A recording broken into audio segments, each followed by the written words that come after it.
Just start doing something. Even if this something is, okay, re-examine your prices. Not once per 2 years or per year.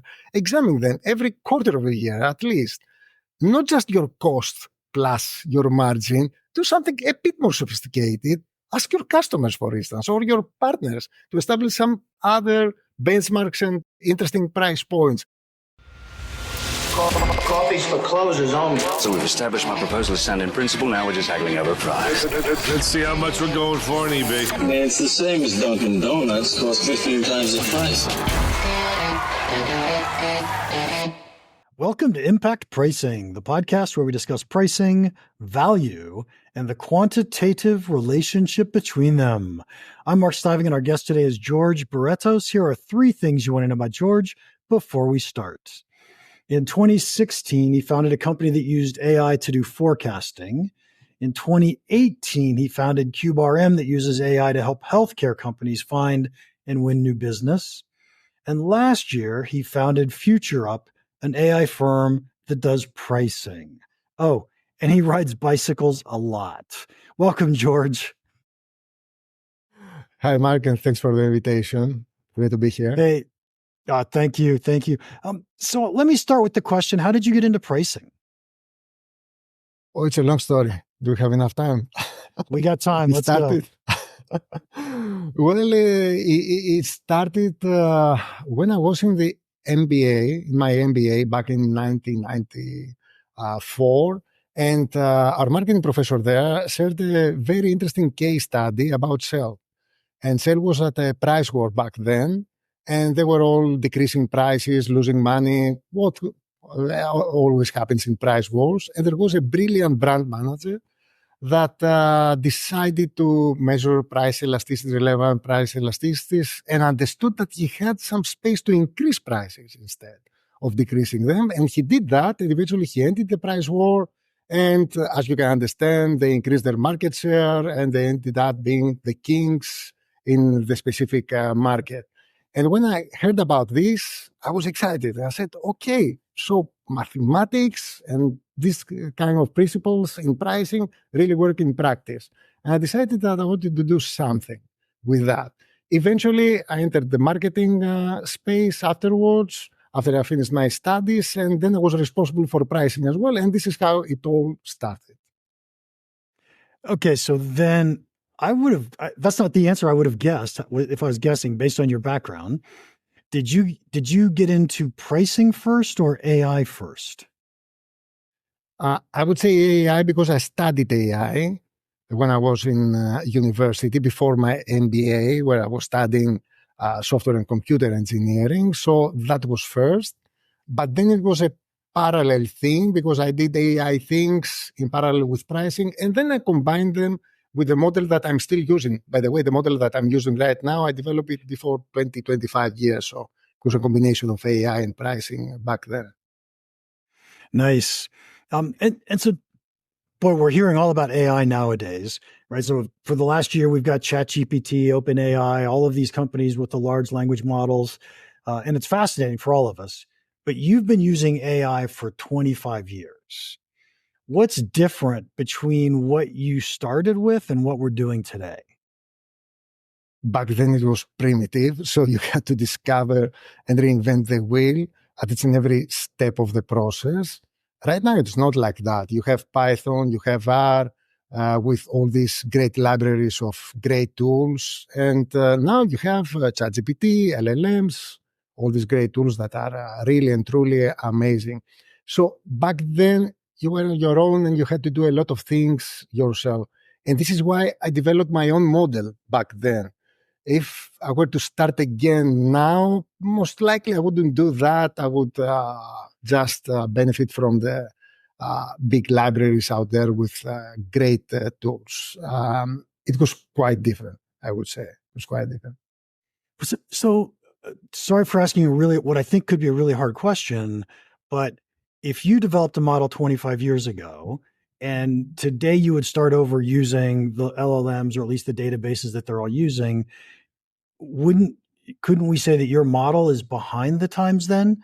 I mean, how are you keeping it updated so that it's still competitive with other models? Oh, no. It's the other way around. It's far ahead, but I would have to spend a lot of time to develop it. Now I had 30 years in order to develop it, to test it again and again. But if I knew then that I had to do something so big, it was a big endeavor, a big project that took 3 decades to be not concluded, but to reach a certain point, I wouldn't have done it. It's quite painful. But it's much better because if you use, let's say, ChatGPT, or if you use any of the standard general purpose tools, usually they don't have an econometric aspect, they don't have business econometric intelligence, which is important, especially for pricing, but also for strategic forecasting in businesses. And these guys now, I think they are missing a lot. But again, I wouldn't say to anyone to start doing what I did back then and invest 3 decades of their lives to do what I did. This is what I meant. Yeah, nice. And so describe your model to us, because it seems like you've used it now in at least 3 different fields, right? One was forecasting, one was healthcare, and now pricing in general. So what's common across those, and what's the model like?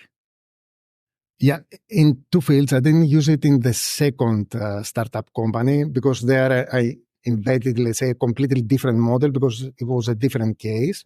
But my first and this startup, I'm using the same model.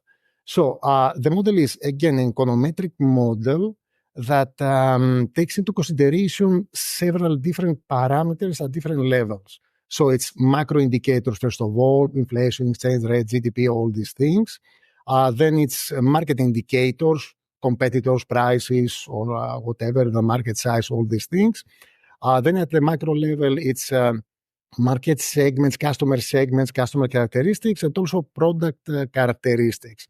Now, the difference with general purpose models that might also take into consideration some, not all, but some of these parameters, is that the model understands the mechanics and how all these different parameters influence sales performance, probability to buy, willingness to pay, pricing, all these things. So it understands that inflation is something different than exchange rates or than GDP growth or than competitors' pricing. All these are important, but they have a different formula, actually, that they affect sales performance. The model was not built in one day, obviously. So I had to build the different components, the price elasticity component, the market component, the competitors component, and all these things, step by step. And then all these were glued together into one model. So this is how it works. Obviously, it's not as simple as I described it. It's a set of differential equations, so it has some complexity embedded in it with some statistical processing and some AI modeling on top of it. But more or less, this is what the model does and how it works. Okay, and so I could be naive. In fact, I am naive about AI. So please educate me for a second. When I think of AI, I don't think of a formula.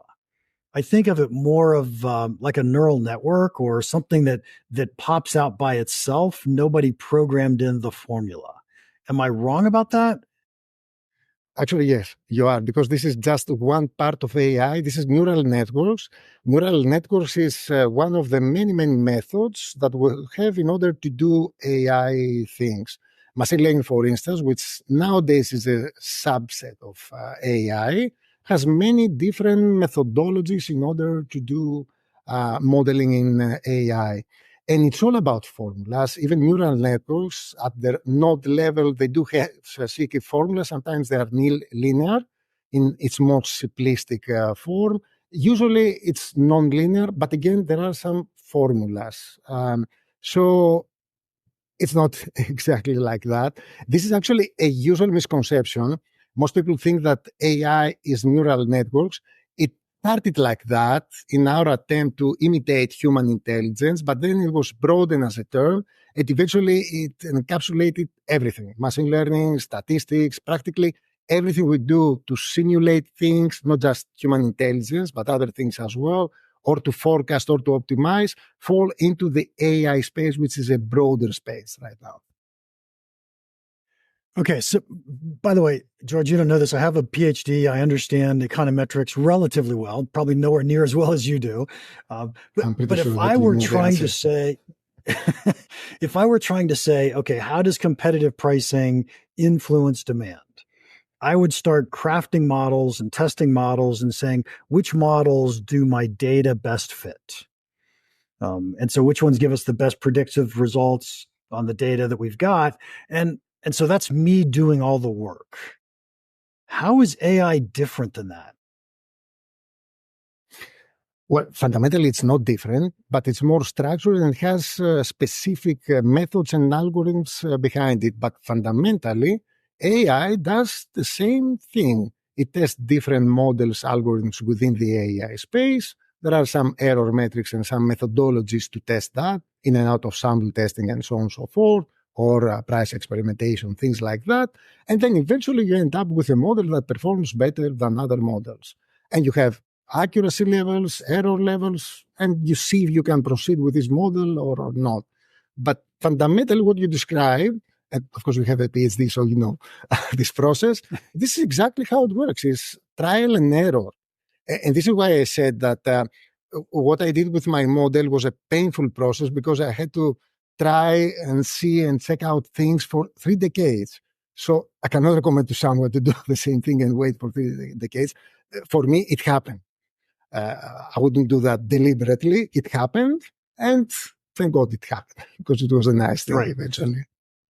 Right. And so if AI is going to do this, do you still have to feed it the formulas, or does AI just come up with formulas on its own nowadays?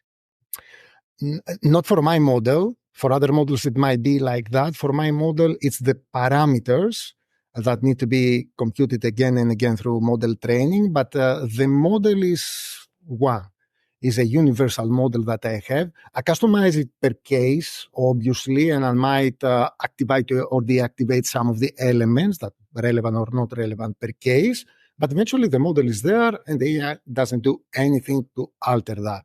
But in other cases, in other models or in other use cases, yes, obviously the AI could also change the model itself. Okay, so if we go back 5 years ago, before LLMs existed, and I thought about AI this way, I would have said companies like Pros and Vendavo, these guys are using AI mathematically, and what they use is whatever data the company has. So I've got win-loss data, I've got price data, I've got competitor data, I've got customer data, and I can pull all this data in and help it make decisions. I get it. I think the really powerful part of AI today is I can now use that data, but say, tell me about the weather. Tell me about the GDP of the country at the time, or the state at the time, or the economy. And so it's pulling in all these data sets that are not relevant, directly relevant to that company, but could be relevant to the decisions that are being made. That's a very nice point for a couple of reasons. First of all, yes, apart from the internal data of the company, you need to obviously use this and process this. But apart from that, there are all the external factors. It could be weather in some cases, it could be natural disasters, it could be just macro or market indicators and things like that. In my case, I do take into consideration all these things. And it's very interesting, and it's extremely important in some cases to identify the right price or how the company goes. But there was something else that you said about the way that you interact with the software. And this is something that LLMs can do even for standard software or pricing software or forecasting software or whatever. The way that we use, or still in most cases interact with software, is we have a fixed menu and we select options and we get results and so on and so forth. With LLMs, and for me, this is a roadmap, by the way, I don't have it yet, but others do have it in other fields. You can interact in a physical, natural way, just saying to the software what you want to extract from the system. So I want to optimize prices, taking into consideration the weather, GDP, I don't know, whatever. Please process and give me a chart indicating this or that. That's a great way to interact, and I think this is going to revolutionize the whole software market, not just price optimization or pricing software, but the whole software market, I think. Nice. So tell me what your company does. What does RampUp do? Or FutureUP? I'm sorry. What does FutureUp do? AI company for price optimization. I'm targeting mostly SaaS companies, software as a service companies plus manufacturing companies, the gluing factor between those two segments is standardized products. So the product needs to be standardized. Even if it is configurable, that's okay, but it needs to be a standard thing, not built to order, for instance, or custom services, things like that. And what we usually offer is we get customer data plus macro data, all these things. We analyze it and we offer some optimum price suggestions or some what-if scenarios for different market circumstances. Competitors decrease their prices, what will happen with our market share or our sales, the same with macro indicators, etc., etc. In some cases, it's new product launches. In this case, the system doesn't get us input actual sales data because in a new product launch, obviously, we don't have new existing data, but we get pricing or market research data. And also international expansion. That's interesting, especially for companies which already operate in several countries, but they want to expand to additional countries. So practically, we take all the data from the existing operations in existing markets and we extrapolate using macro market indicators for the other countries to the other countries where this company hasn't sold yet. We give some optimum price suggestions plus some penetration expectations, revenues, profitabilities, things like that. Boy, that just leads me to another question that I don't understand about AI. In the world of statistics, we would always say we can make predictions within the range of the data, but we can't extrapolate outside the range of the data. And it feels to me as if I'm a successful company inside the US and I say, I want to move that to Europe. How do you extrapolate those results from the US to Europe effectively? That just feels really hard to me.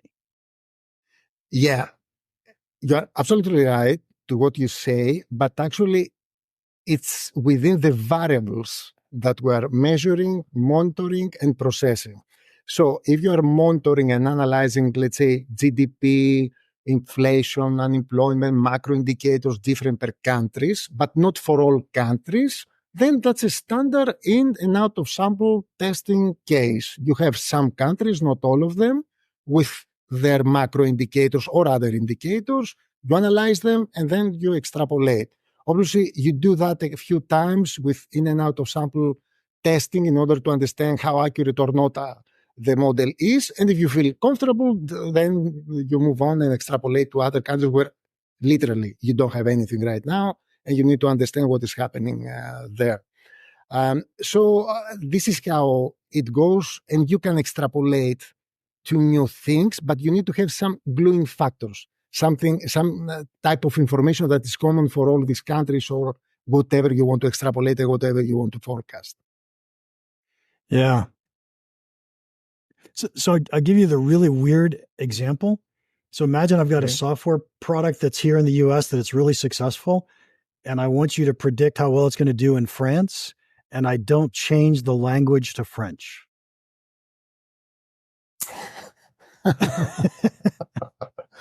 Okay. First of all, in this case, it is one country. You have one country and you want to predict another country.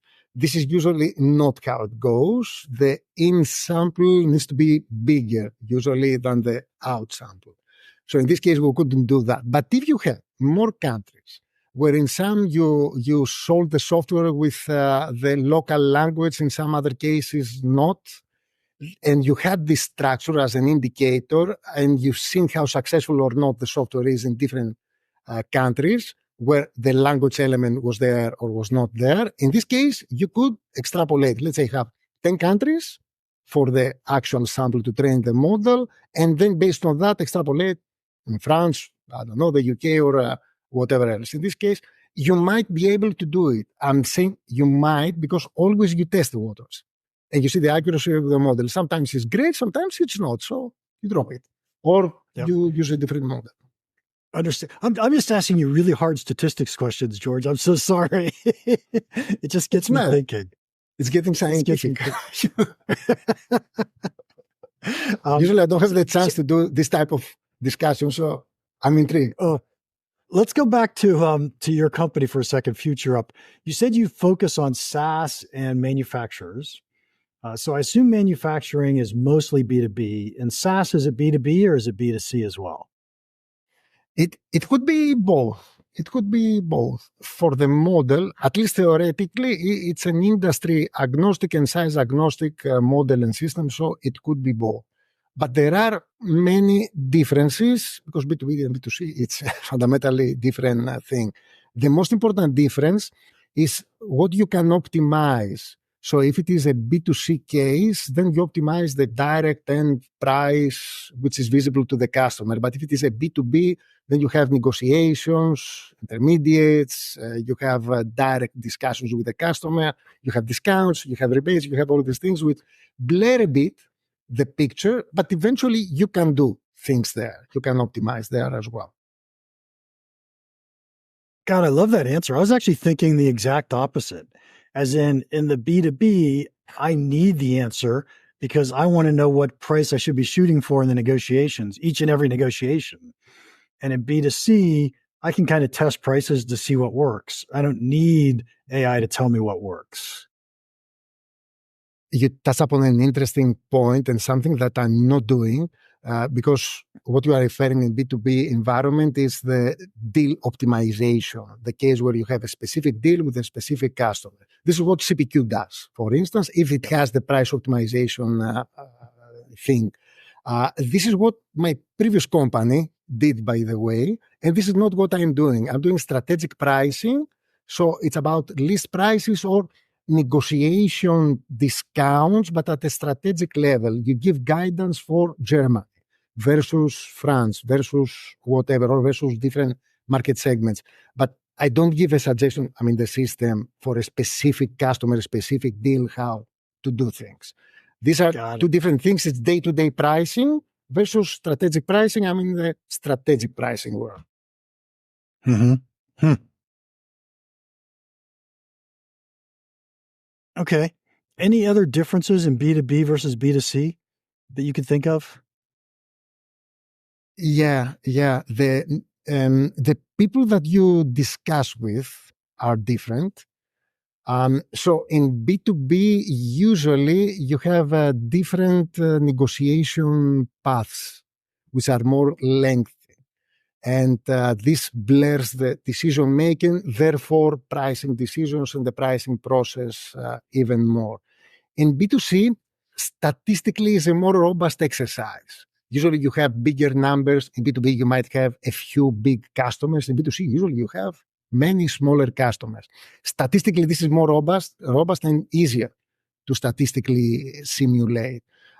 In B2B, I would say it's more challenging in most cases and more customizable. You need to customize more things. In B2C also, in most cases, without talking to the customer, you can guess which variables are the most important. In B2B, it's almost impossible. You have to make a big discussion with the customer and understand which variables, macro indicators, market indicators, I don't know, whatever, competitors' pricing or whatever, is really important in the pricing and decision-making exercise. So complexity, I would say. Complexity and lengthy decision-making process. Yeah, that makes a lot of sense. The other difference I would think is that in B2B, you get much more price variance, especially if there's a direct salespeople negotiating deals. And in B2C, there's much less price variance, even though you've got more data points.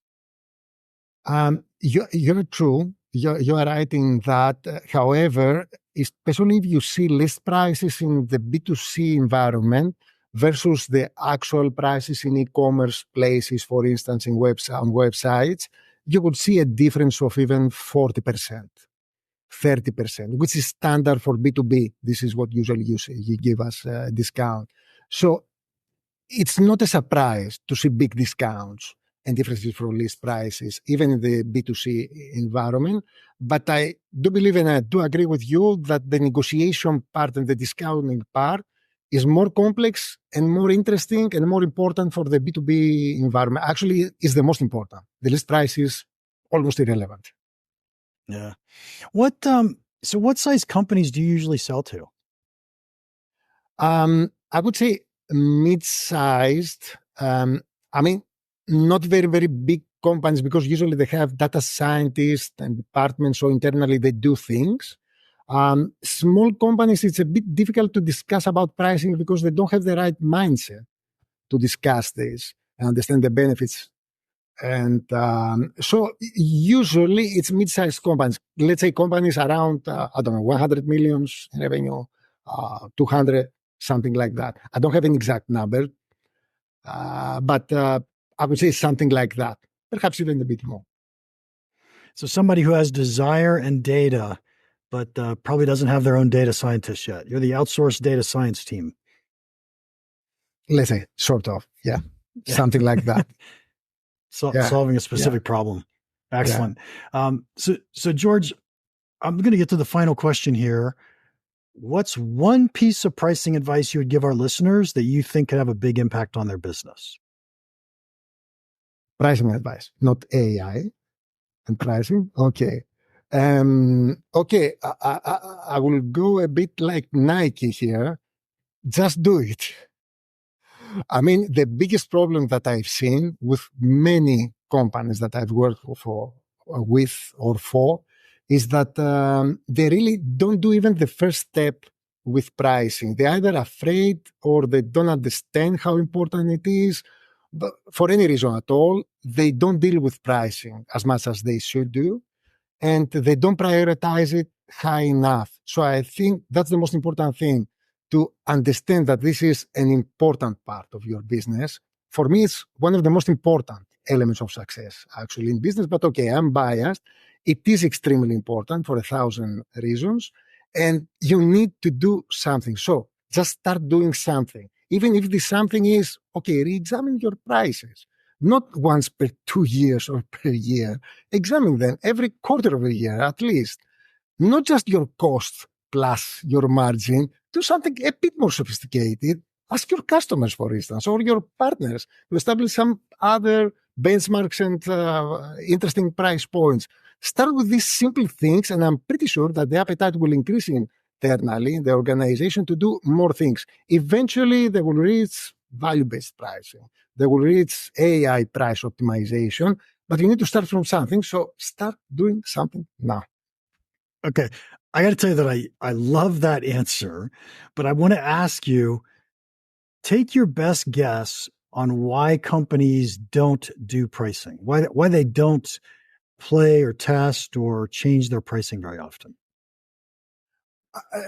Two reasons. First of all, they don't understand its importance. They think that it's just another task that they need to do. It's like when you have a product and eventually you need to build their package. And you say, okay, that's the last thing. It's not so important. But if you are a marketer, you know that this perhaps is even more important than the product itself.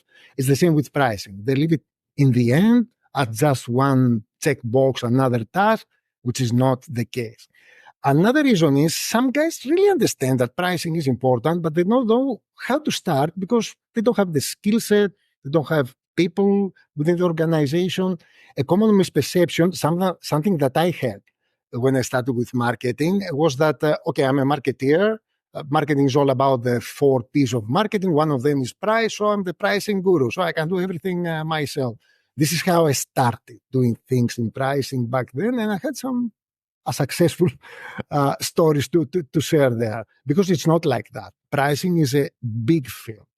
It's a big premise, and you need to learn a lot of detailed methodologies, approaches that are beneficial for the organization.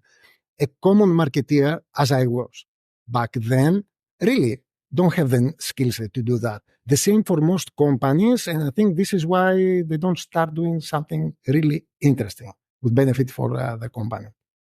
Nice. I love both your answers. Let me toss out a third one that I think is really accurate too, and that is, so many people care about pricing. It's just a huge political mess to go change it. Definitely, yes. I couldn't agree more. Change management is key. Change management is key. Even if, it's a multidisciplinary thing. So even if you have the best answer, best pricing, best monetization model, whatever, if you don't have access and good negotiation and collaboration with all the different departments, you'll get nowhere. Also, if you don't have access to CEO and CEO commitment, you won't get anywhere. So it's a very difficult thing to navigate yourself to success with pricing.